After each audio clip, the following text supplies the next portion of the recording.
Good. Welcome to the Westerosi Free Folk podcast, brought to you by Wildling Sports. I'm Ryan. As always, I'm here with Mark. What's up, guys? Today we're reviewing Game of Thrones Episode 8, Season 6, entitled No One. You can check out old podcasts on www.wildlingsports.com, Stitcher, SoundCloud. You can email us at wildlingsports@gmail.com. Let's jump right into the episode here. We got our stump questions and then episode review. Overall, what do you think of the episode? Kind of left a sour taste in my mouth. I was kind of disappointed I agree. for several days. I think a lot of people had the same reaction to it, just because of the various things that happened in it. Maybe it didn't live up to our expectations, or some things occurred that squashed our expectations. So I think immediate viewing, heavily disappointed. Upon second viewing, I appreciate the episode a lot more. It seems to be a reoccurring trend, but I still think it was an okay episode. What do you think? Yeah, I agree. It was probably my least favorite episode of the season so far. Like you said, I liked it definitely a little bit more on subsequent viewings, but it was kind of like we talked about with Book of the Stranger, episode 4, where it bookended it with the Sansa reunion and ended with the Sansa and Jon reunion, ended with the Dany, fire, like in the cows. We said that if an episode starts and ends good, in the middle can just be okay and it'll be a good episode. I felt like this was the opposite. It started, it ended. I really didn't love the Arya scenes. Yeah. So it just kind of left a sour taste in my mouth, even though some of that stuff in the middle was actually really good, and I like some of the scenes in the middle. The beginning and end, the Arya stuff in Bravos, I just wasn't a fan of. Yeah. All right, 4-4 through episode 7 of our stump questions here. Let's jump right into these before we do the episode review. All right, my first question deals with another amazing scene here at Meereen between Missandei, Grey Worm, and Tyrion, where they're obviously Tyrion's persuading them to drink and they're telling jokes. Yeah.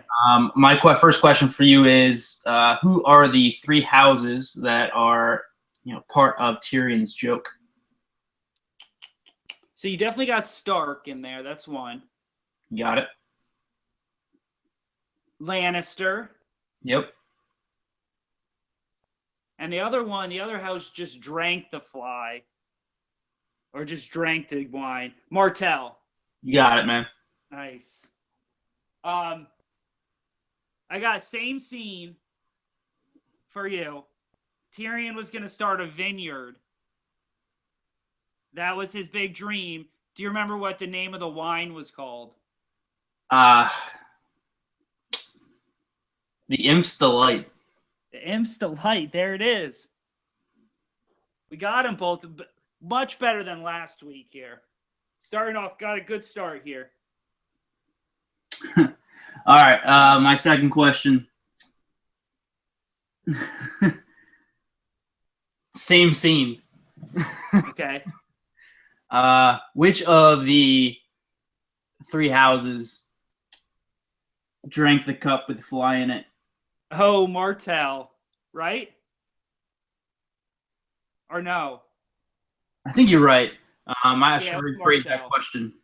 The Stark guy drank it too, right? Because then he said, spit it out, you eat shit, spit it out. Yeah, the fly. Okay. Martell drank it, and then Lannister, yelled at the guy. All right. And offered to buy another one. Give me that was a wash thing. Give me your next question. All right, here we go. So, the very first scene with Lady Crane.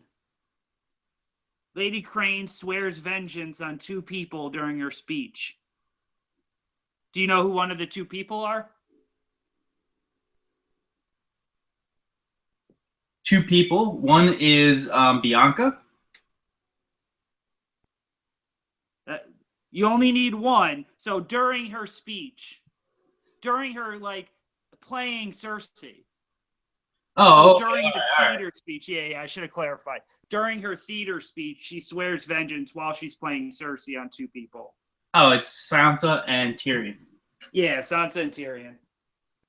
Okay. After Joffrey dies, we did a lot better that week there. Much better. Yeah, we pulled from basically the same scenes.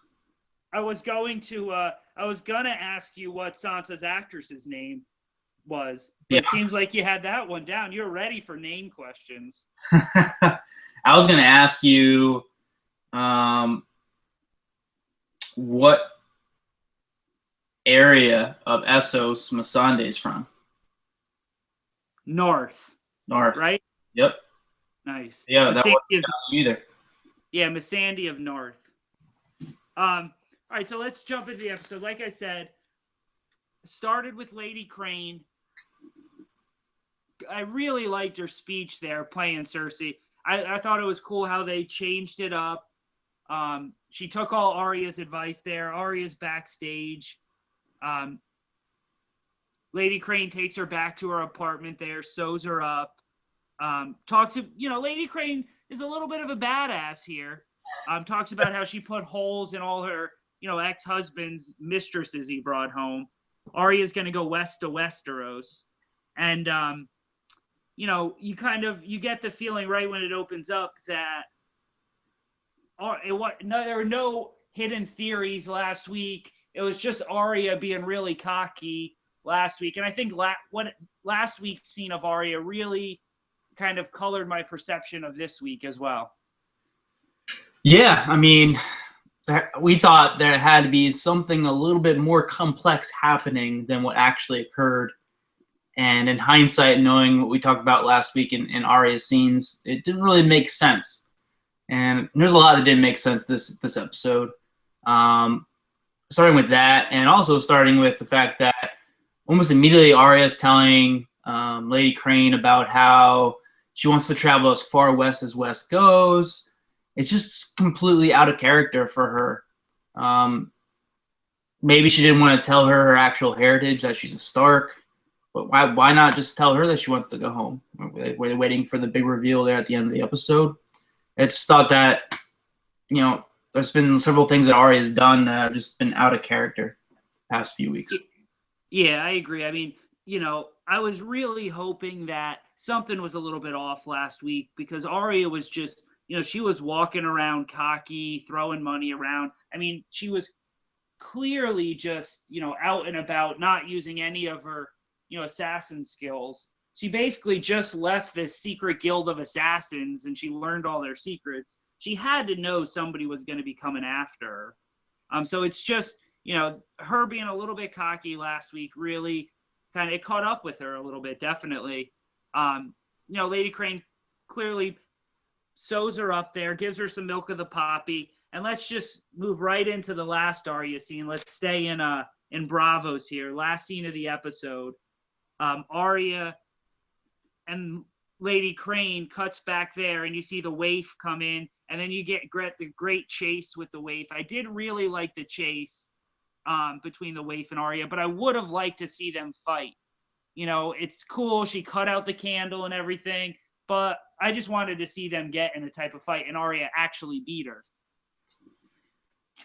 Yeah, I mean, it's one of many scenes that we didn't actually get to see in this episode. I was definitely looking forward to this epic fight scene. Instead, we get like a street chase out of like this action movie, like a Jason Bourne movie. I actually didn't really like the chase scene that much. I thought it was kind of cheesy. Yeah. It reminded me of Terminator 2 Judgment Day. Yes, Terminator. That's exactly what it reminded me of, where like the T-1000 is chasing after Arnold Schwarzenegger and John Connor. It literally just, I could not escape that image of the T-1000. She was even running like him. It just didn't really add up to me. You have this scene prior to that in the beginning where she basically kills this badass Lady Crane in like a split second, like ties her up in this pretzel, wrapped her on a chair. Yeah, that was brutal. That was brutal. Can't kill Arya. Like, what is the point? She's basically a faceless man, and instead we're treated to this cheesy chase scene that maybe Arya had planned. Like, she wanted her to go down this this tunnel to this area where Needle was hiding, and there was this candle conveniently waiting there. I thought it was kind of weird too when she finally catches up to Arya. You know, Arya's waiting for her at the end of this dimly lit hallway, and it's obviously lit up because the door's open. But the wave comes in and closes the door, so it's only a candle. Yeah, and you would have thought that the Waif, being a faceless man, went through the blind training as well. Like, you would have thought that that wasn't something just Arya had to go through, that all faceless men went through that. You know, the death with Lady Crane was just brutal there. I mean, it was one of the more brutal deaths. I'm glad we didn't get to see that on screen. I really liked the one part of the chase I really did like, you know, other than the bathhouse, which was a little bit weird. If I was in Braavos, I probably wouldn't be going for a steam anytime soon. But I liked when she was falling down the steps there. I thought I liked the scenery around. I liked the fruit flying. I liked her continuing to fall down the steps. I thought that was really well done. But then when she was leaving that blood trail, that was just like plainly obvious that she was trying to lead her somewhere, I thought. Yeah. And then, you know, she barely could move, and then all of a sudden she kind of gets up and she's ready to go with Needle. So it almost seemed like, you know, she was clearly leading her there by the end, but how long has this been Arya's plan, you know? Was that her plan all along while she was with Lady Crane? Because that'd be a little weird, because Lady Crane ended up getting it for her. You would think that Arya would know that Lady Crane's probably not the best person to go to, seeing as faceless men are probably going to be going for her as well. She's already target, and once the many-faced god deems you a target, you know. Yeah, you're done. You're done. So it's just odd, the whole thing. It just seems like poor scripting. It does a little bit, and it's almost like a little bit of a letdown. Like, I get that she had to go to Braavos. You know, when people forget, I think a little bit, like, Arya's always been a badass, but she didn't really know how to fight. Syrio taught her a little bit in season 1, but you know, it's obvious as she moves along that she's been able to kill a few people. The Freys at the fire camp. But anytime she tries to like square off against somebody, she's just kind of painfully embarrassed there. So, you know, was the last 2 seasons just for her to learn to be a great fighter and a great assassin? I feel like they could have done that another way without having to go all the way to Braavos. You know, they could have spent a season with her and the Hound hanging out together or something like that. That could be part of her training though too. Like she's gotten training from all these different sources, and you think about the Brotherhood too, like where she kind of honed her ability to shoot arrows. Yeah, that's true. Kind of maybe it could probably help her out with her sword fighting a little bit, but we don't really get to see that besides that one scene. But another thing that doesn't add up. I mean, she can get her ass beat by the Waif when she can actually see, whether it's using the what do you would call those? The sticks, or whether it's hand-to-hand combat. Arya would get her butt kicked, but she can beat the Waif blind. I would like, if she was gonna beat the Waif, I would have just liked to see how she beat the Waif. Yeah, you know, it's been clearly set up that the Waif is better than her. The Waif can beat her. It seemed like at times the Waif could beat her no problem. You know, the Waif, like you said, the Waif was hand-to-hand while Arya was using one of those nice sticks, and the Waif still kicked her ass. You know, so moving back to the last scene there with Arya, with her and Jaqen, I did like the face on the wall there. I liked her throwing up the face. You know, it seems like maybe she didn't take all her faceless man skills and cutting off that face perfectly and watching the body. You know, she just kind of slapped it up there all bloody, which I thought was cool. You know, she took one of the open spots, it looks like, within arm's reach, which was good. But at the end of that scene, it was good to hear her say again that she's Arya Stark of Winterfell and she's going home. You know, it's been so long since she's actually been Arya. I think probably since the beginning of season 2. she's just been going through either as a captive or pretending to be somebody else since Ned was killed and since she left with Yoren to go up to the wall at the beginning of season 2, that, you know, it's finally good to have her just be free again and be able to be Arya. Yeah, and I think what's fancy to note here is, you know, what is Jaqen H'ghar's reaction to this? He seems like he doesn't really care what the outcome originally was, whether it was Arya or the Waif whose face was on the wall. He seemed just kind of like, yeah, whatever. And in this case, too, he's kind of the same reaction. Like, Arya has a sword against his chest. He presses himself up against it.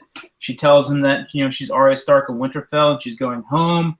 And this, you know, wry smirk comes across his face. Like, is there a grander plan at play here? Is this all part of his plan for her to exact revenge on her list? It seems strange. You know, she took this since season 2. She's taken this huge journey. You know, she was, like you said, she was pretending to be somebody else. She was pretending to be Ari, the orphan boy up going to the wall. She was pretending to be Weasel at Harrenhal, Nan at Harrenhal. You know, she was a captive of the Brotherhood Without Banners. Then she was with Sandor, a captive, and she was going to be ransomed. And Bravo, she was Cat of the Canals, and she had another name there. She's had so many names. She was Nym. I don't know. I think that might have just been in the books, but she was Nym in one and Nymeria in one. So she's been trying to become someone else, or she's been pretending to be someone else and let Arya Stark go. So it almost seemed like moving to Braavos was the pinnacle of that. You know, she's wanted to step away from Arya, or she's had to step away from Arya. So could she really do that fully and really become no one? And, you know, it seems like all along we kind of knew she wasn't going to, though. So I think at the end when she doesn't, it's just what we've expected the whole time. Yeah. A lot of screen time for that process to occur. Yeah. Is it just another one on, you know, George R. R. Martin's character arcs, where the character's kind of coming full circle here, but, you know, obviously has changed in that process. Lots changed there.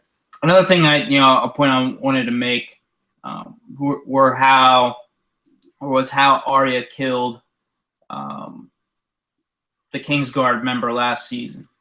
Meryn Trant. She brutally killed him by gouging out his eye, or actually stabbing him in the stomach multiple times, making him suffer, and then gouging out his eyeballs.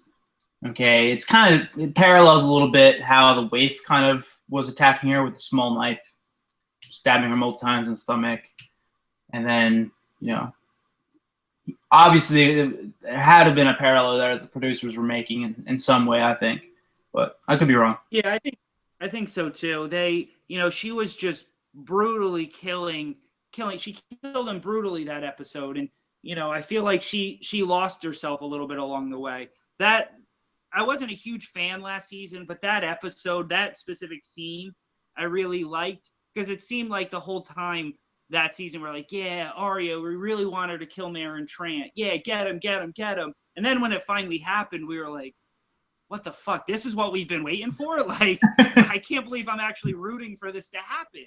Like a 12-year-old girl brutally killing men? Yeah, exactly. But, okay, so Arya, next week it looks like we're going to get a lot of the North. So do you see her being in episode 10 there? And if so, you know, is it just her heading back to Westeros? Do you think she'll already be in Westeros? Think she'll be in Braavos? I don't know. With this teleportation that's occurring this season, who's to say? She might be in Westeros by the time season or episode 10 rolls around. But I think the next time we see her will be next season. To be honest, next season, just way too much stuff that needs to happen. And next episode we know is going to be almost entirely in the North. There's so many things they need to do.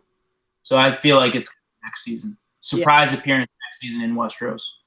I agree. I think that if she is in Westeros, it'll be for like a minute or two, and that's about it. Or if she's in Braavos, if she's in episode 10, it'll be very, very small amount of time. But I don't think she's going to be in episode 10 either. This feels like such a good stopping point for her character this season that I don't see it moving any further. Anything else about Arya or the Arya scenes? I'm good. All right, so scene 2, and then a few scenes later on as well. We'll just move back to the Riverlands. So we get the Hound killing a bunch of guys in the woods here. You know, not the Brotherhood Without Banners that he had attacked a Sept, but there were some guys in the woods, some guys telling a few more jokes there. Sharp teeth guy puts his finger in the other guy's butt, and then all of a sudden, here comes the Hound. I like some good comic relief. I think that's how they do comic relief really well.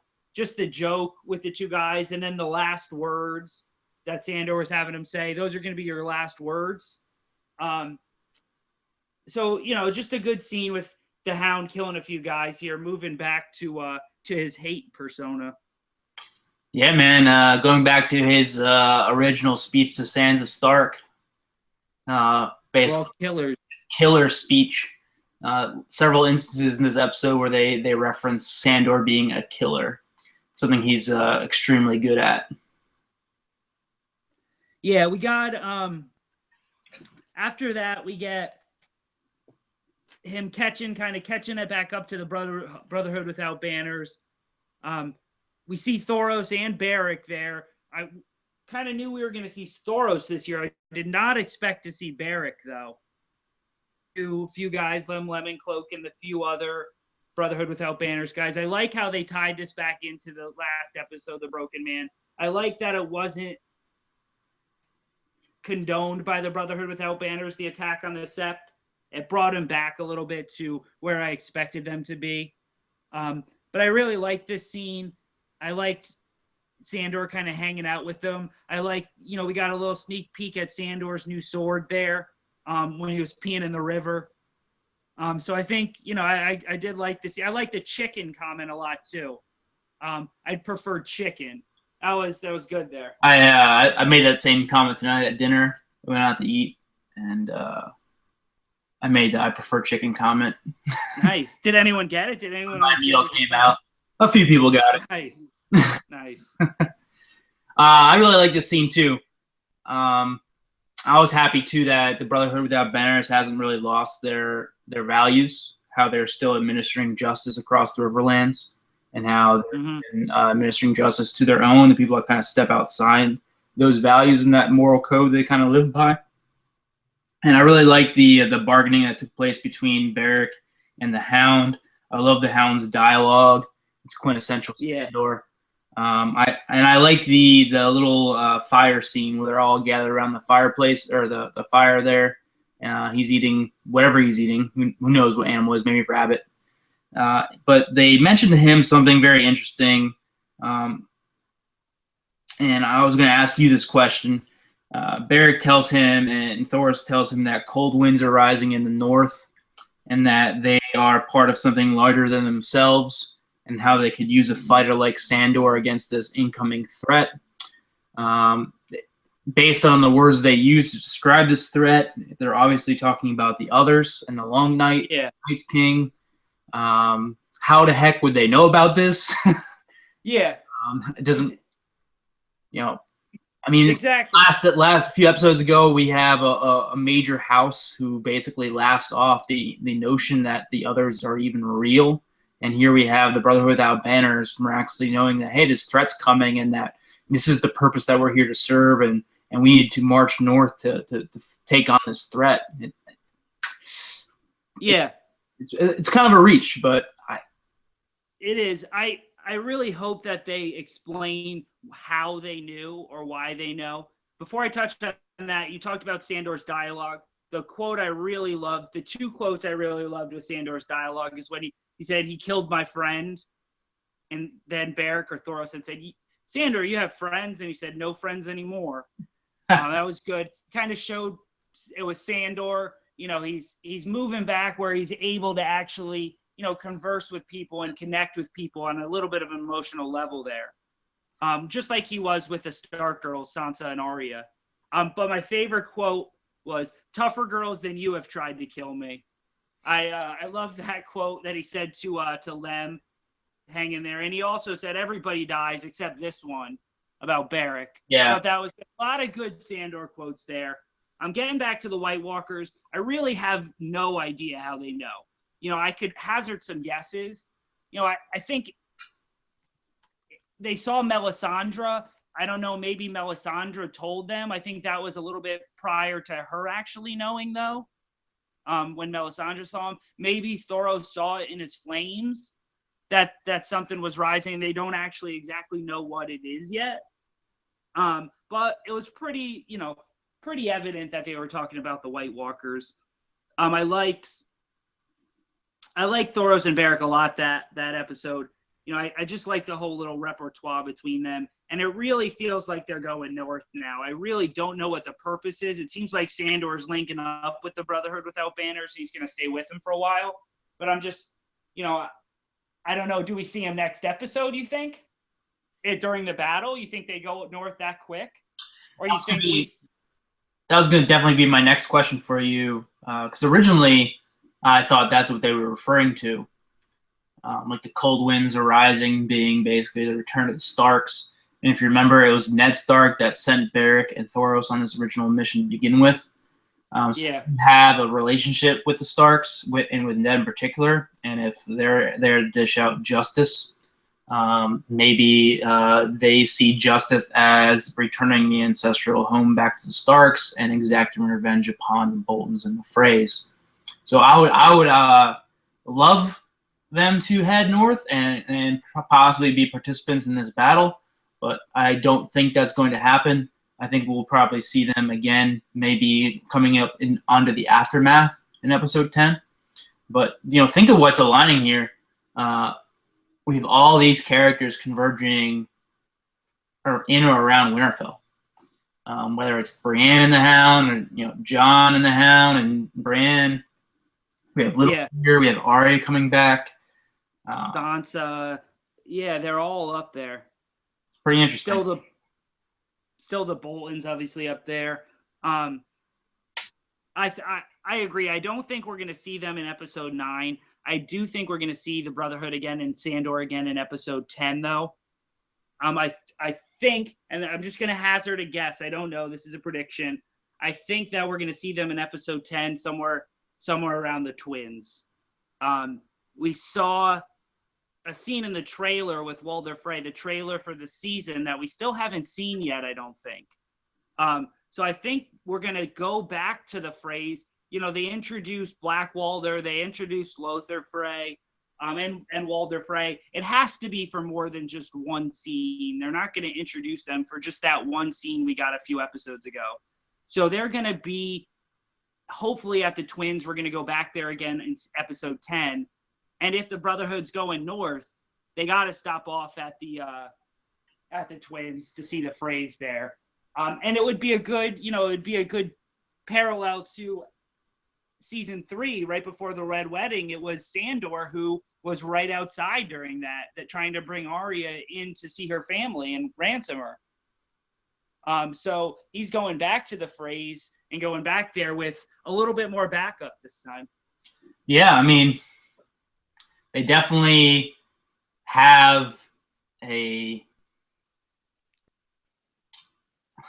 purpose in a way to kind of continue on with his mission. There's people that have severely disrupted the entire social hierarchy of the Riverlands.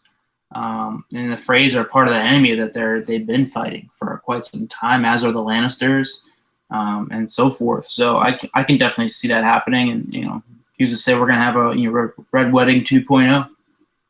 Yeah, I know that. I could definitely see that. Anything else about Sandor you want to touch on? We'll move back to the Riverlands in a bit. One more thing. I mean, obviously Sandor's going to have a major role moving forward. It's not the role because of other events in this episode that I originally had mapped out my mind for him. But if he is going to be one of these new heroes and the new age of heroes, taking on the others in this long night, he obviously needs a Valyrian sword. He does. There is a Valyrian sword out there that is wandering around in the hands of a very large man that can't fight at all, named Samwell Tarly. I would Heartsbane. find the Hound becoming the owner of Heartsbane, which was kind of foreshadowed a little bit with his fight with Brienne, where he said he's always wanted a Valyrian blade or a Valyrian steel. So I would love the Hound to kick some White Walker ass with a Valyrian blade next season. That would be awesome. I do think the Brotherhood's going north. I think Sandor's going north, and that would be interesting to see Sandor kind of reunite with the Stark Girls, reunite with Sansa, reunite with Arya. I loved Arya and the Hound scenes, especially back in season 3 and season 4. So I could definitely see them pulling back up. I could watch a spin-off show called Arya and the Hound. They're just traveling around the Riverlands, just causing havoc. It would be 8,000 times better than Jaime and Bronn headed Dorne. Yeah, it definitely would be.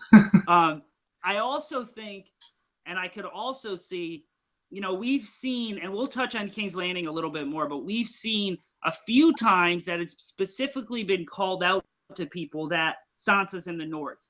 Brienne told Jaime that Sansa's in the north. I still think that the Hound and Gregor are going to meet up. The Hound and the Mountain are going to meet up eventually. Probably not this season, but maybe next season. I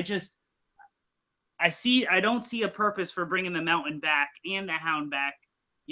They're going to meet up eventually. I could see Cersei, once she finds out, sending the Mountain north to try to deal with Sansa.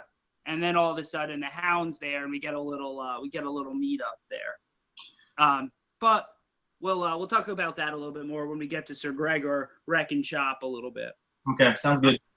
Varys scene, the third scene, we have Varys leaving Meereen. We see the Red Priestess preaching around Meereen. Then and then is it any coincidence that right when he leaves, the slavers come? He leaves right before Dany gets there. He arrived last season right after Dany got there. So he hasn't actually met and interacted with Dany yet. Maybe that's so she can't call him out on, sending assassins to kill her in season 1. But, we shall see. And that scene with Tyrion and Varys when they were saying goodbye, because we're past the books now, there's been so many scenes where I feel like it could be the last time these two characters see each other. And I had one of those moments again with Tyrion and Varys yesterday. Yeah, I mean, the question I was going to pose to you will be, where do you think Varys is going? Because I definitely have a theory. I can see him going really, only to one of a few places. I'll give you those places. 1, King's Landing. And obviously, I don't want to spoil anything. That would just, let's say, follow the book plot. 2, I could see him going down to Dorne. They don't specifically have ships in Dorne, but it would be a good way to pull Dorne back into the storyline. And they said they needed allies, and Dorne had previously allied with the Targaryen. Or I could see him going to the Iron Islands to see Euron, or Volantis. Maybe he heard about Theon and Yara in Volantis with all the Greyjoy ships. So I could see him going there. He is a spy master, so you would think that he knew about them pulling up into Volantis so close. Very, very, very prepared for that question, Ron. You were obviously sensed that one coming up as a talking point. Well, don't worry. I talked to Tina, but I gave her the whole lowdown before we got on the podcast. Well, yeah, definitely, man. Those are probably the 3 biggest options. My initial hunch was Dorne, because they miraculously haven't been mentioned since episode 1 for many reasons, of course. But they are previously aligned with the Targaryen Empire, both in the show and in the books, even more so. And they are a very, very, very powerful house. That is basically up for grabs at the moment, and we know that they really, really hate the Lannisters, and the Lannisters are in control of King's Landing. So it makes sense for him to go off and try to make an alliance with Dorne. It also makes perfect sense, yes, based upon the plot line in the book, to head back to Westeros. I think the Iron Islands are already on their way. Yeah, if you had to hazard a guess, which place do you think they're going? Just one place. Where are we going to see Varys next? I think we're going to see him in Dorne. Dorne? Actually, no. Okay. Actually, I can't say that. He'll eventually go to Dorne. Yeah, I think we end up seeing him. Yeah, I think we'll end up seeing him in King's Landing probably first. Probably episode 10 he'll be there, and then he'll head back to Dorne after that. I liked, I would like to see Varys in Dorne. It would give me a little bit more characters I like in Dorne, and it would bring them back into the fold with the rest of the storyline a little bit there. Staying in Meereen, we can touch on Meereen a little bit more here. We obviously, we see drinks with Tyrion, Missandei, and Grey Worm. I actually really like this scene. It wasn't my favorite scene of the episode. We haven't gone over that one yet, but I liked it. It was probably the third favorite scene of the episode. It was just a little bit more character development. We got to see Tyrion, what he really wants. He wants a vineyard. He wants the Imp's Delight. And then obviously we see the Harpies come when eyesight there. We get a little joke telling. We get Missandei laughing. We get Grey Worm, clearly oogling her a little bit there while she's laughing. I thought it was an okay scene there. Yeah, not really one of my favorites. I'm more of this serious, brooding guy, and I like Thrones to be very, very serious and 100% full throttle all the time. No jokes for me in Westeros. It's not really anything to be joking about. So I didn't really particularly enjoy the scene too much, but I can see why people would like this scene. I bring up the fact that I like how he brought the fact that Tyrion was thinking about what he's gonna do after the wars are over. It kind of parallels what Arya was talking about earlier in the episode, where she was kind of thinking about what's gonna happen afterwards. Yeah. Usually, that's a sign that these characters are about to die. Yeah, or something bad's about to happen. Something bad's gonna happen. And my question for you is, obviously, Daenerys makes quite the entrance later on in the episode. Which I kind of foreshadowed last week based upon the preview of the ceiling shaking. Obviously, Drogon is a massive dragon now. Lands on top of the pyramid and drops her off. She comes in like the conqueror she is. Is Daenerys going to become a butcher? I think she is starting that transition. The line I'm referring to is that all rulers are either butcher or meat. That Daario had said to her previously. She comes in like a badass, and she doesn't have the happiest of looks on her face. How is she going to treat Tyrion for this current situation? Because we have him making a deal and basically not really doing much besides trying to start conversation and play drinking games with Grey Worm and Missandei. Meanwhile, all this stuff is happening behind the scenes where the Masters are plotting to basically invade and take back Meereen. And she arrives back to her city. It's completely surrounded, being bombarded fairly heavily. So she's not going to be happy. No, she's just to see this interaction between her and Tyrion, probably in episode 10. Yeah, she's certainly not going to be happy. I don't think she becomes full-fledged butcher, but I do think she starts to, take a little bit more aggressive approach, especially to the slavers that are attacking her. She'll definitely have a stern conversation, let's say, with Tyrion. For me, though, the one thing I would have liked in the Tyrion scenes, his drinking scenes, he's had a few smaller scenes like that with Grey Worm and Missandei so far this year, and even Varys to a little bit. I would have liked to see him actively doing something that would have hurt them. We get this scene with Tyrion where he's apologizing. I was wrong. I messed up. I was wrong. But to me, he really didn't do that much. The Harpies came and the slavers came and the Masters came, and it makes sense why they burnt the ships in episode 1 now. They don't have any way to stop them coming in. But it's not like we had any scenes with Tyrion sending his troops away or sending them to find Dany or stopping patrols or anything like that. So it just seems like they were in a position that they would have been anyway. It's just Tyrion was able to stop the violence and get the economy going for that little time in between then. He bought time. Yeah, he bought a little bit of time. So to me, if they really wanted us to feel like Tyrion really messed up, they should have threw a few lines in those previous scenes of him saying something like, we can cut the patrols in half now, or we can stop lookouts as much, or something like that. But, I think back to your original question, again, I just think Dany is going to, she's going to take a much more aggressive approach. All these slavers that have come in, I really feel like Drogon's, he's either going to toast them or she's going to wait till they come on land and have the Dothraki beat them so she can take their ships. She probably wants those ships. I imagine, though, we'll get a naval battle. We haven't really seen a naval battle throughout the seasons yet. So it would be cool to see the Greyjoys come and see a nice little naval battle between the Masters and the Greyjoys in episode 10. Yeah, like a Persian War 2.0 here. But I think it would be awesome to see a naval battle. I mean, there's some amazing scenes in the books, especially with that one Victorian chapter where you have some boat-on-boat violence. I would love to see something down. I think it's going to be a little bit more complicated than that. I think it's going to be a battle by air, land, and sea. So we'll have the dragons, hopefully all three of them, raining havoc from above.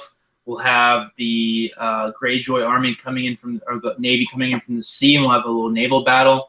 And I think we'll see the Unsullied combined with the Dothraki cleaning up shop throughout the city. But, that's kind of how we expect it to go down. And we know that George R.R. Martin doesn't really meet our expectations so many times. Yeah, not too often. I find it interesting. It was either episode 1 or episode 2 that Tyrion went in and he unchained the dragons down in the cells there. We haven't seen Rhaegal or Viserion, the two other dragons, yet this season after that scene. So did they just throw that scene there so it'd be a cool scene to have Tyrion talking to the dragons? I feel like there has to be another purpose to him setting them free. So we may get all three of them all three of the dragons just wreaking havoc on the battle. And can Dany really control anybody except Drogon?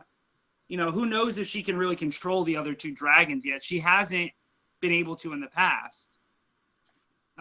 Will Tyrion be able to control one of them? Will we get a nice little Tyrion as a Targaryen reveal? That's what I'm hoping for, but we shall see. The perfect scene for me would be Dany wants to kill Tyrion for everything that happened, and then all of a sudden Rhaegal or Viserion come in and just fuck Dany up, save the day and protect Tyrion. That would be awesome. I think the even better scene would be that Tyrion is going to be punished and sentenced to death by a dragon fire, and he is actually a dragon, and dragon does not burn, and dragons try to kill him with dragon flame, but Tyrion is just left butt naked and his hair gone, baldless.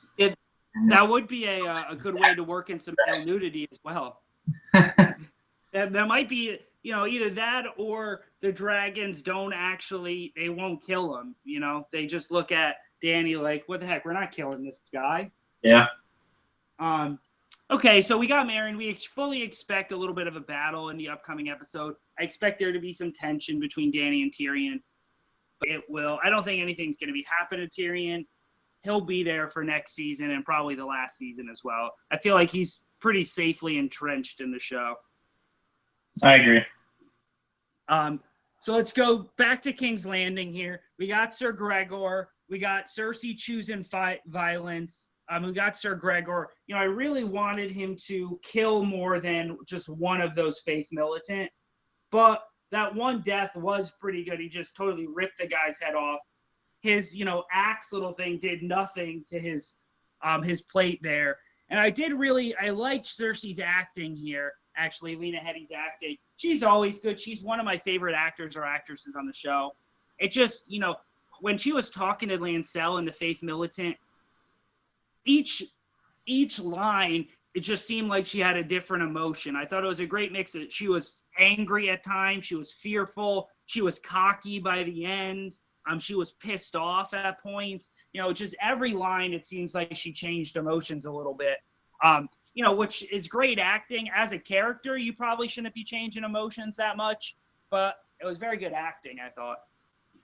Yeah, I really like the scene. I expected a little bit more to go down, but enough happened to kind of reap what Cersei was sowing there. I like the weapons that the Faith Militant have. They're specifically designed to obviously kill people wearing armor. Yeah. That blow that obviously struck the mountain right in the chest would have killed the guy. I mean, 4 spikes going, probably 6 to 8 inches deep through the armor into someone's chest. And didn't do anything to the mountain because what is dead may never die. He's basically a walking zombie. So I like that scene. Going back to what I said previously, Cersei chose violence. So she's kind of playing her hand. She's playing the mountain card too early, and she basically denied herself the ability to have a trial by combat. They were probably already thinking about that. But for Lancel to actually see the mountain in action and to see him literally rip a guy's head off, that kind of obviously went back to the High Sparrow. And combined with history, what we know about history, the Faith Militant were shut down by the Targaryens in the first time by a trial by 7, basically a large trial by combat. So they know that's the only mechanism that in the historically was able to defeat the Faith Militant and the Faith. So to take that weapon away from the crown and to anybody standing in their way, that's just them solidifying more and more power in their hands. Yeah, I mean, I 100% agree. She basically played that card way too early. We talked about it on a previous podcast a couple times that we potentially thought that there might not be a trial by combat. The High Sparrow did tell Tom in the first or second episode that Cersei would face a trial by 7 septas. So it's basically Cersei just, being a little bit too cocky, using the mountain, and then exactly like you said, that getting back to the High Sparrow. And he probably already had some works in motion there. We get King Tommen later, declaring that there's no trial by combat in the Red Keep on the Iron Throne. I really liked here Tommen repeating those same 2 lines again. The 2 pillars, the faith and the crown, are the 2 pillars of the world, and without them, we'll collapse. It's just really showing a little bit of how Tommen's just being used. He's a little bit inept, I might even say. It's just great symmetry having him repeat those lines over and over again. Like, he doesn't really know what to say himself anyway. So I thought that was really good. And my other question is, what is really the High Septon's plan for Cersei? If she faces a trial and she's declared that she had incest with Jaime and cheated on King Robert, then Tommen isn't really a Baratheon. He loses his kingship, and the High Sparrow loses a lot of his power. So they could always say she's innocent of that, but then find her guilty maybe of something else, like killing the king. They still have Lancel for that, and that would be enough for her to warrant death. But I feel like that's just a little bit tricky putting Cersei up there like that. I mean, yeah, it's a super tricky situation because of the information that Cersei obviously knows. For her to confess, she's basically destroying the Lannisters once and for all. There'd be like nothing left for her house. For Tommen, for everything. Obviously we have some foreshadowing occurring once again.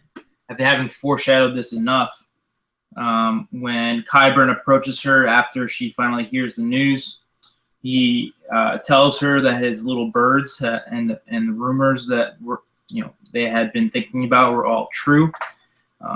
This is referring to, if you guys don't know or aren't aware of it, referring to the stockpiles of wildfire that are hidden throughout King's Landing and below King's Landing, below the Sept, below everything really. So what do you think about that? So you're pretty sure that Qyburn was referring to the wildfire then? I'm probably 99% sure that that's what it's referring to. What do you think it could potentially be? Yeah, so I agree that I think the biggest percentage is probably the wildfire. You know, the only other thing I could really see is the fact that Cersei already knew about the wildfire because, you know, obviously Jaime would have told her previously, and she had the alchemist in season 2 making wildfire for her, jars and jars of it. So she probably would have given him the heads up at that point. But the only other thing I could see then is maybe they're finding some type of secret passageway into the Sept. You know, we know the little birds and Varys always knew those secret passageways around the Red Keep and around King's Landing. So there may be some type of secret passageway into the Sept that the little birds either didn't know about or maybe knew about, or Qyburn just needed to verify. Because there's probably no other way for her to get into the Sept or send the Mountain into the Sept or send anybody in there. So that's the only other real thing I could think of. I still am not 100% sure the wildfire is going to happen this season, only because I think there's a good chance it will. But when we see those visions with Bran, we've seen a couple times now a dragon flying over King's Landing, the shadow of that dragon. We've seen that scene maybe 2 or 3 times throughout the seasons. And I think a lot of people think that that's a scene from the future of one of the dragons eventually get into King's Landing. And it looks like it's still all built then. You know, the city hasn't burned down at that point. So will it really have burned down already by the time? Is that maybe a vision from the past? Is it right before it's about to burn or in the process of burning? You know, I don't think Dany's going to get the Westeros this year. So I could see it being pushed back another season maybe. Yeah, y'all bring up really good points. I never really thought about, you know, the obviously the hidden passages part that, you know, supposedly Varys was the only person, you know, living to know about those things. But obviously his little birds would be the people that were using those secret tunnels to spy on all the people and you know, give him all the information that he was able to acquire. So I like that theory of potentially she's imprisoned, she's awaiting her execution, and maybe the Mountain goes on this potential you know, rescue mission. I still think she's burning that stuff down. Yeah, whether it happens. Yeah, I think that's most likely. Probably, maybe next episode, next season, but you know, we'll see. I thought this was one of those curveballs that, you know, we did not see coming, and you have literally thousands and thousands and thousands of fans, both book readers and show watchers, that have been, you know, dwelling over this show and theorizing what's going to take place in the future. You know, have you ever seen anyone say or even think about the fact that the Faith would make this alliance with the King and they would just outlaw trial by combat? Like, did anyone see that coming? Yeah, I thought that there would be a way that there was no trial by combat. But I definitely did not think that Tommen would do it. I definitely did not think it would just be banned throughout the 7 kingdoms like that. You know, I thought maybe we want to get it because Cersei burnt the city down beforehand. Or maybe, you know, he just said the Mountain couldn't do it because they found out he was dead or something like that. But I definitely didn't see that Tommen basically, you know, almost sentencing his mother to death right there. Yeah, ultimate betrayal. Anything else about King's Landing there? Just thinking about the future. You know, we kind of know or have been told or prophesized, you know, how Tommen will die, how Cersei potentially could die. You know, how is this going to play into the overall story? You know, what now that Jaime has taken Riverrun, he's basically fulfilled his mission there, and he wants to return to Cersei. So, you know, when he returns to Cersei to be by her side and be there for her, you know, what state is the overall thing going to be in? Is she going to be in prison? Is she going to be awaiting her trial? Is she going to have already burned down the city? is Jamie going to arrive there and kind of complete his full circle character as he kills the Mad King and then he kills the Mad Queen? Does he kill her? Is he actually the Valancourt because he was born second? He is the little brother technically. We really don't know, what's going to happen there with that. Yeah, I agree. So, and it'll be interesting to see. It'll definitely be interesting to see if it happens this season or next season. So if you had to make a bet on how Cersei would die, who would be the one to kill her? Or does she die by other means? Is it not somebody else that's killing her? Well, prophecy tells us that she dies by the hands of the Valancourt, which means little brother, right, in High Valyrian? Yeah, Maggie the Frog's prophecy that we saw episode 1 last year. I always thought it could be, a few things. Potentially, it could be the Hound. He is the little brother. He kills the Mountain in trial by combat, which results in her death. Jamie, Tyrion. In this case, right now, I think the best possible thing would be Jamie. But the only variable there at the hands of the Valancourt, he only has one hand. He doesn't have hands. Yeah. How is that going to go down? What do you think, man? Yeah, I really think it's probably going to be Jamie. I feel like, they didn't make a big point of it in the show, but Tyrion killed Shae with the hands of gold there, that necklace that they had. Those were called the hands of gold, and the necklace was the Lannister necklace with all gold around it, and that's how Tyrion killed Shae. And I always thought that could be potentially how Jamie ended up killing her. Those hands circled around her neck right before she was about to let the wildfire off, a la King Aerys, the Mad King. But he's a little bit too late. I think it'll be something like that. That dragon flying over King's Landing, that little clip there, that little vision, that's the only thing that really gave me pause, though, because the city was still built at that time. So, what is that? Maybe that was just a vision of the past, though, and that's not actually Drogon flying over it. Cool. So let's jump to the last area we have here. We're moving back to the Riverlands. I was not a huge fan of these scenes in the Riverlands, except for one. My favorite scene of the whole episode, and probably one of my favorite scenes of the whole season so far, was Jamie and Edmure in the tent there. I just love their back and forth. I thought, both of the actors did a great job. Edmure's actor, Jamie does a great job a lot, but Edmure's the actor there really stepped it up another notch. Just Jamie's parallels between Cersei and Catelyn I thought were great. There was some foreshadowing in there. So I thought that was a great scene all around. We get Brienne and Podrick getting back there.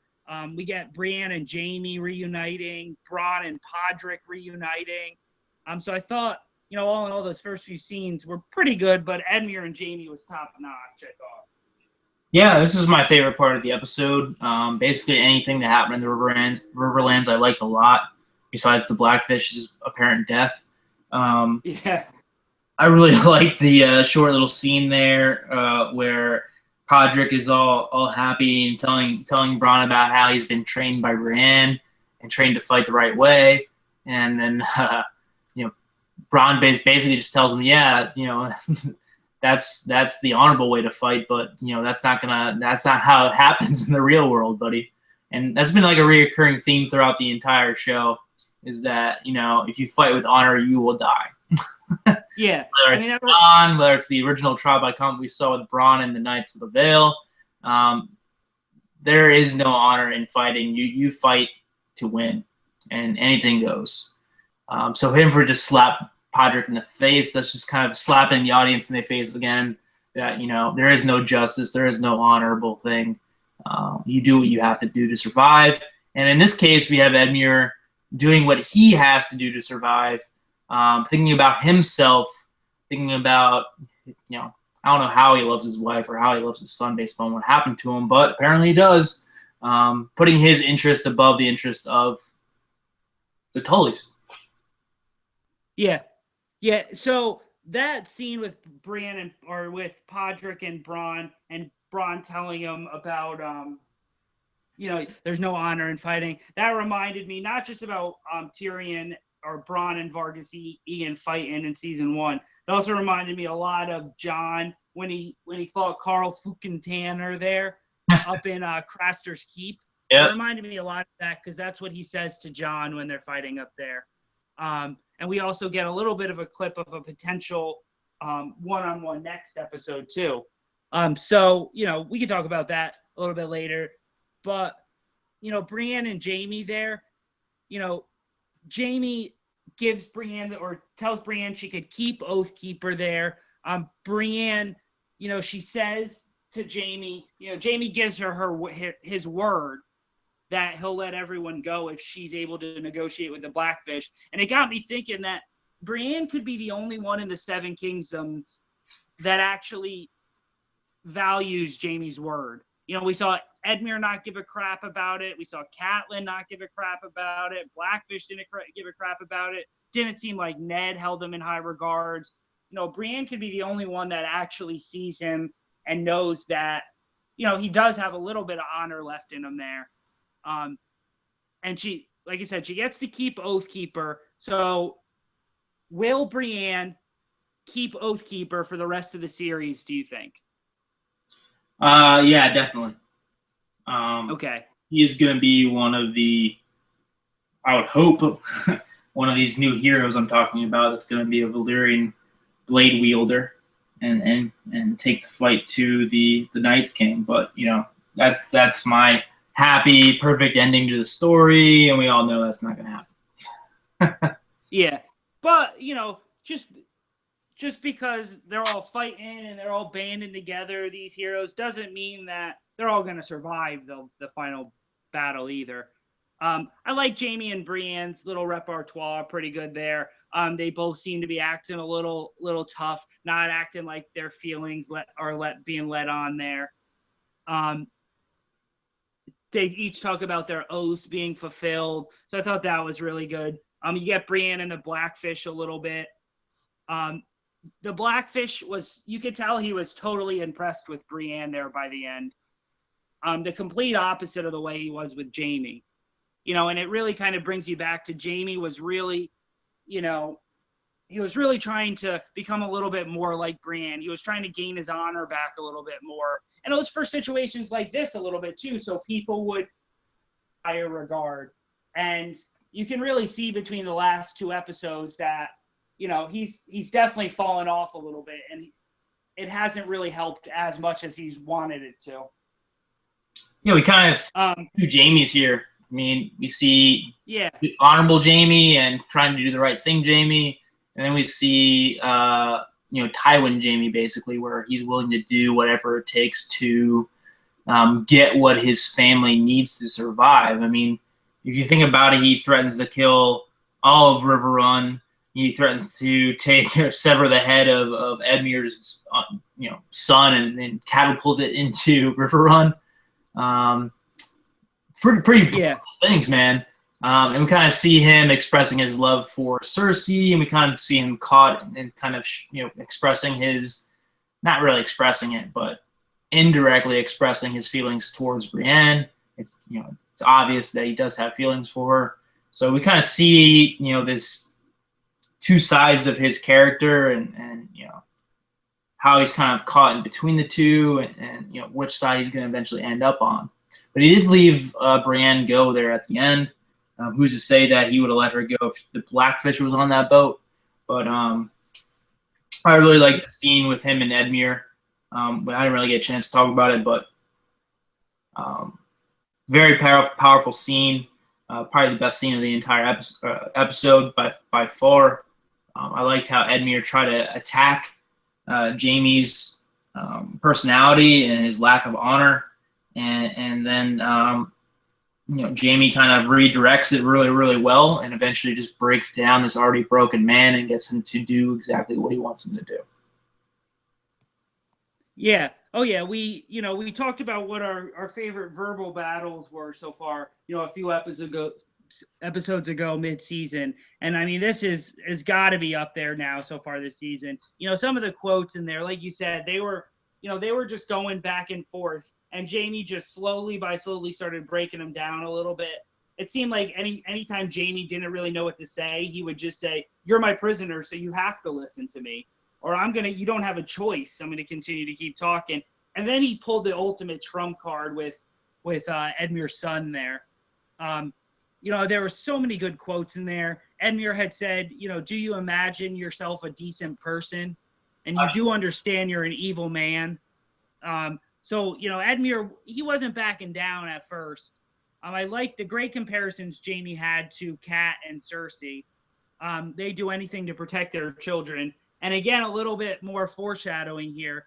Right after Jaime says they do anything to protect their children, he gives 3 examples. He says they'd start a war. He said they'd free their worst enemies. And then he said they'd burn cities to ash.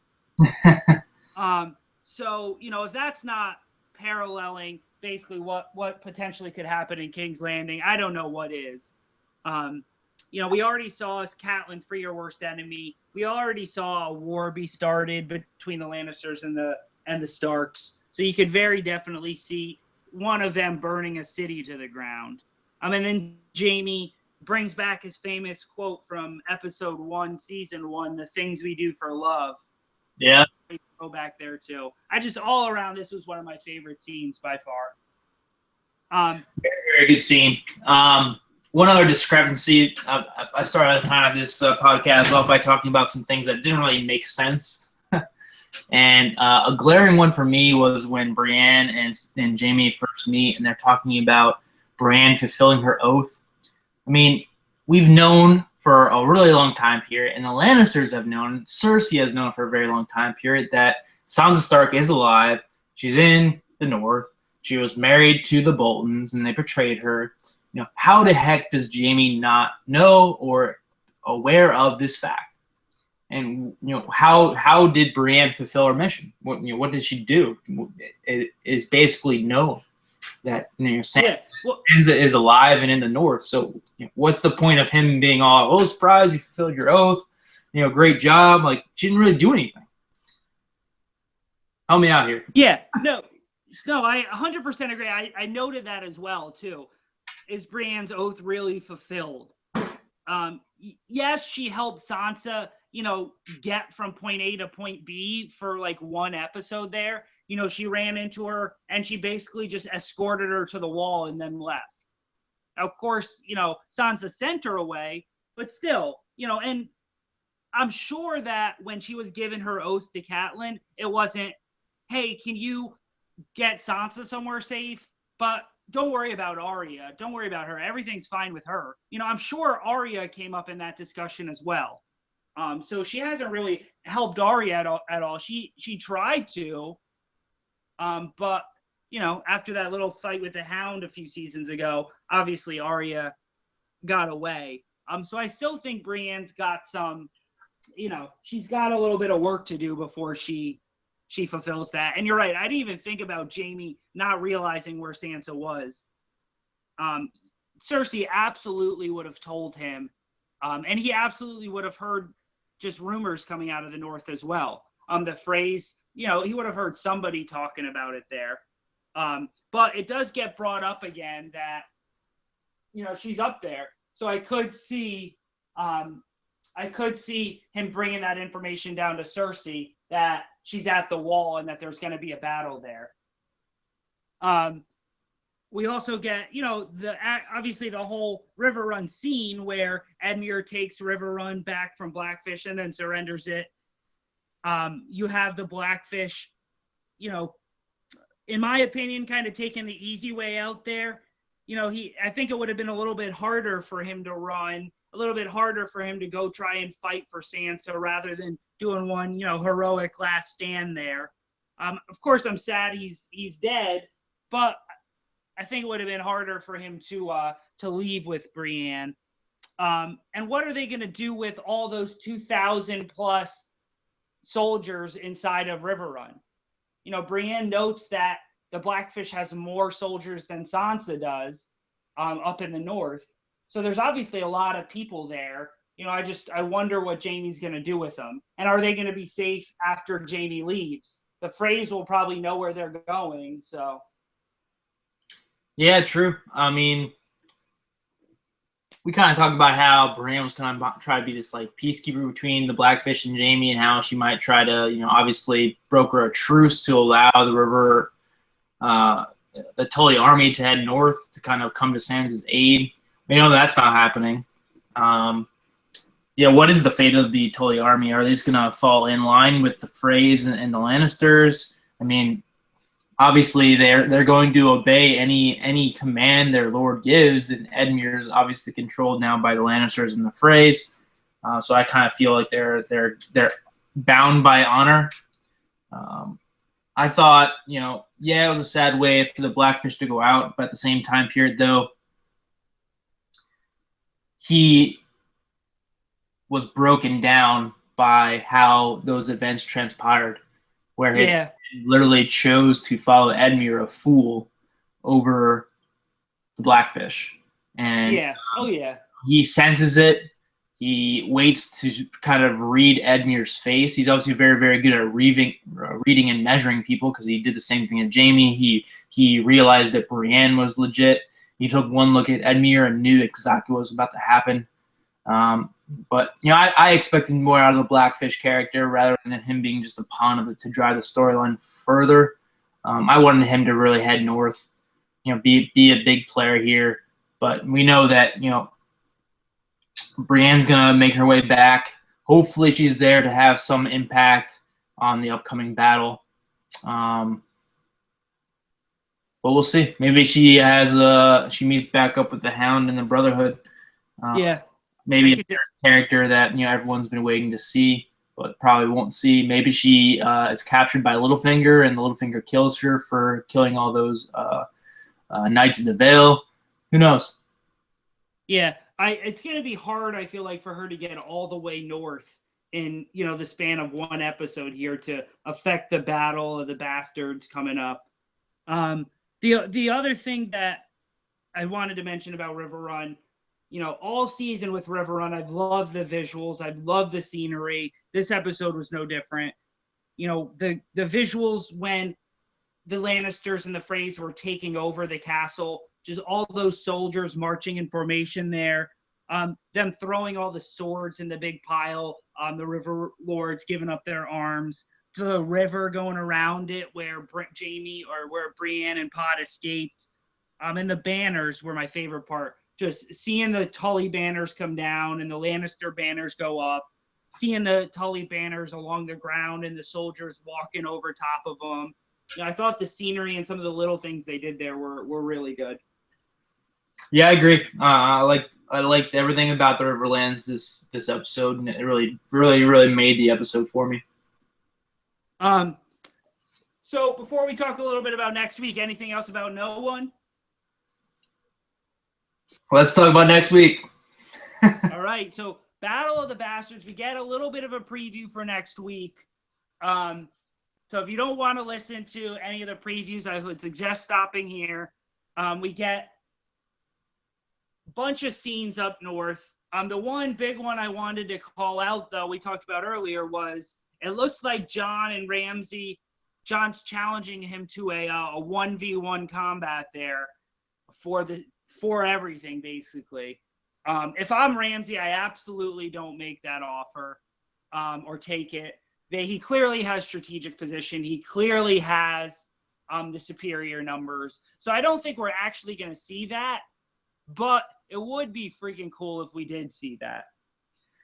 It would be amazing if we see that, but that's definitely not going to happen. And based upon the preview of next week, based on the dialogue of next week, we know that Jon obviously, basically asks for, a trial by combat that we, are longing for, but we're probably not going to really see.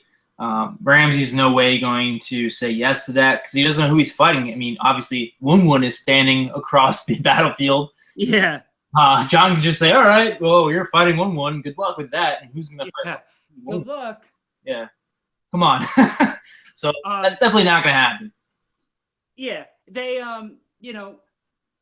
I can't see, them having a trial by combat right at the beginning because we know we're going to get this huge battle afterwards.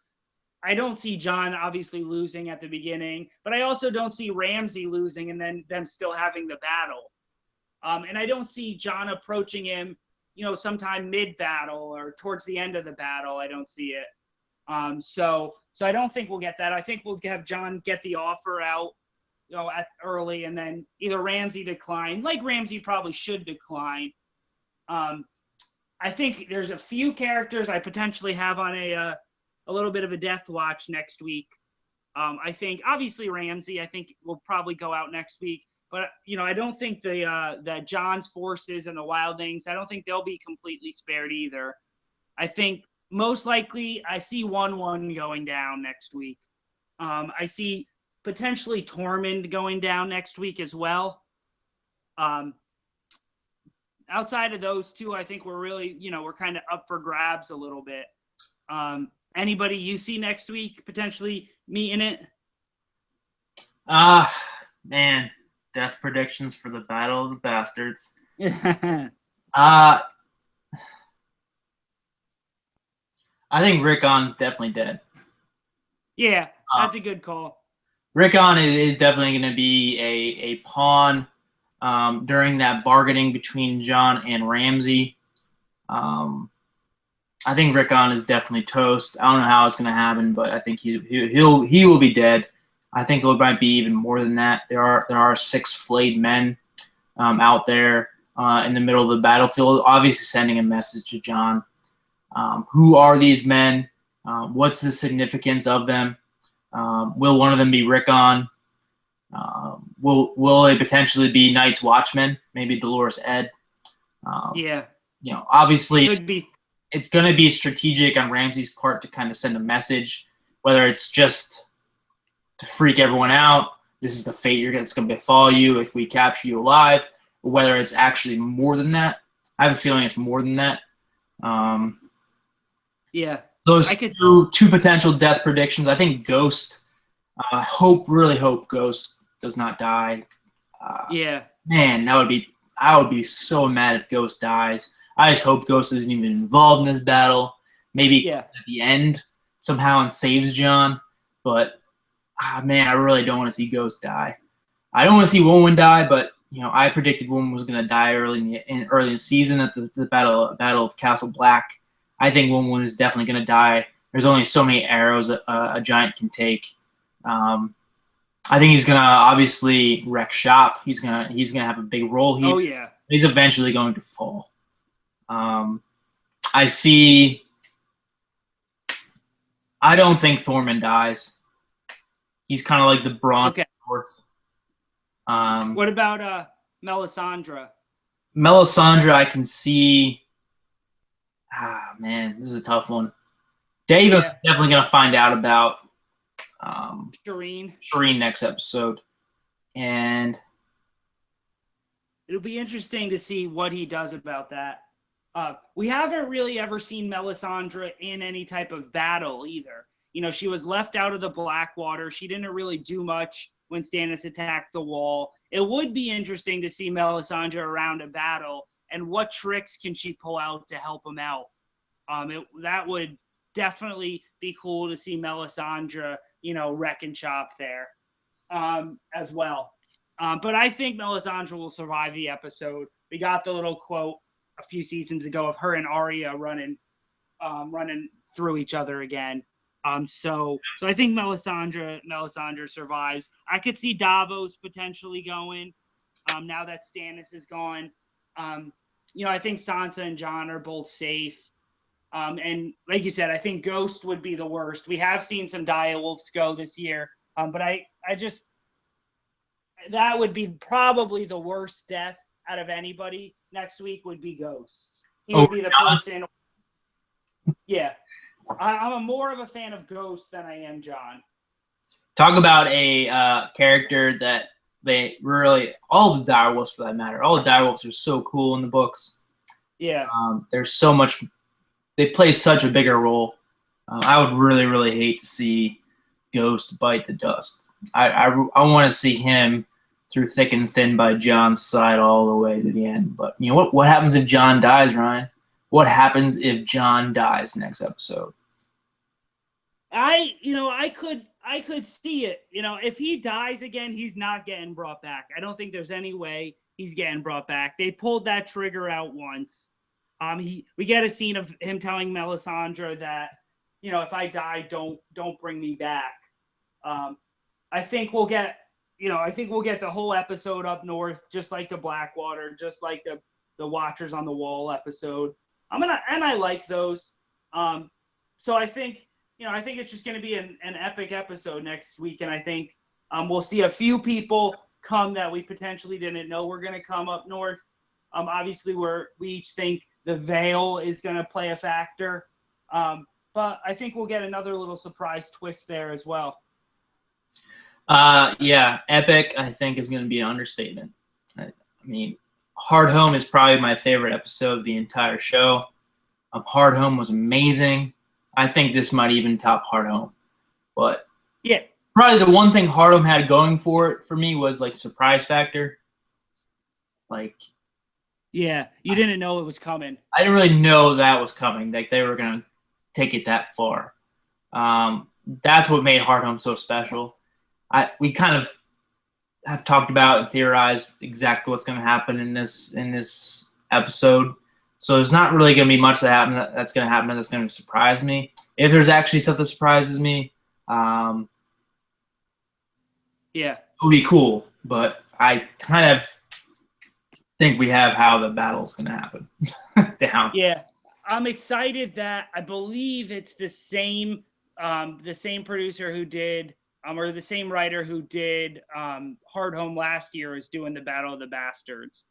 I really like, it looks like we get some in the thick of fighting. We get to see the fighting formations and everyone's strategy there. And I really like when we get to see that. I'm not sure if you've ever seen the show Vikings, but I love the shield wall in Vikings there.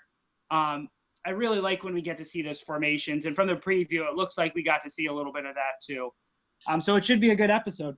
Yeah. Anything else you want to touch on here? Ramsay's definitely biting the dust. I hope it's by Direwolf. Ghost? Ghost, yeah. I hope it's by Ghost. Yeah, I hope it's Ghost as well. If not Ghost, then I hope Sansa's able to do it. Those are the two people I'd probably hope to be able to kill Ramsay the most. And it should be good. We may get the Manderleys coming in as well. We haven't seen them enter the fray yet, so we may get a little bit of the Manderleys. I'm hoping we do. So it should be interesting. Yeah, man. Can't wait. Thanks for listening, everybody. Once again, you can check us out on Stitcher, on SoundCloud, www.wildling.sports.com. Just listen to us and enjoy the show next week. Thanks, everybody.